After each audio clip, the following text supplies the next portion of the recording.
York City, your message to communist Zohran Mamdani? Well, then we'll have to arrest him. Look, we don't need a communist in this country, but if we have one, I'm going to be watching over him very carefully on behalf of the nation. Someone who stands to be the first immigrant mayor of this city in generations, someone who would also be the first Muslim and the first South Asian mayor in this city's history. Less so because of who I am, because of where I come from, because of how I look or how I speak, and more so because he wants to distract from what I fight for. I fight for working people.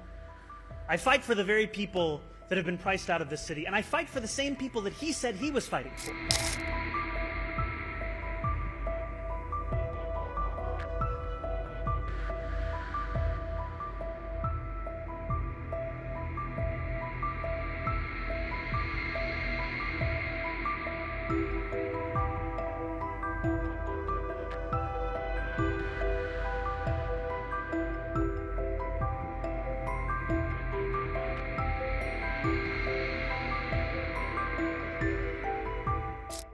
Yesterday, Donald Trump said that I should be arrested.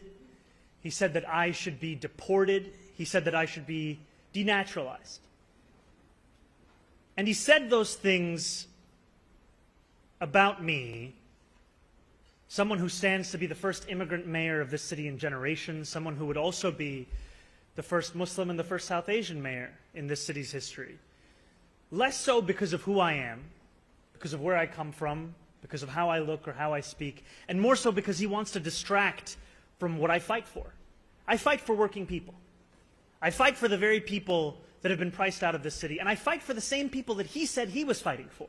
Because this entire campaign has been about ensuring that this city, the most expensive city in the United States of America, finally become affordable for the working New Yorkers who make it so special.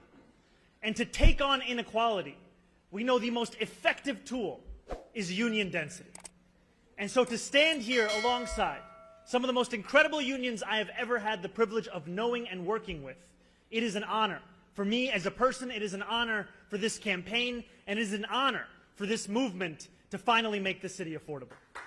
And we stand here today with these endorsements, reflecting on the results of yesterday.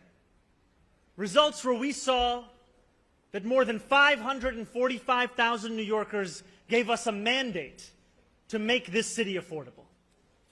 And I say the word mandate because this was the most votes any movement has received in 36 years in mayoral elections. A mandate because we won this election by 12 points after just 3 rounds. And a mandate because New Yorkers deserve nothing less than a city where they do more than just struggle. We see a very different choice being taken in Washington, D.C. As we look at legislation that just passed the Senate, legislation that is a betrayal of working class Americans from coast to coast, legislation that seeks to steal from the hungry, to cut health care from the workers, all to aid those who already have more money than they know what to do with.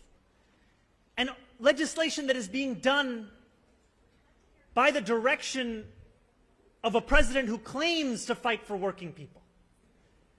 And we know that in this moment, it is up to us in this city to show that we can not only fight back against authoritarianism, but we can also fight for working people.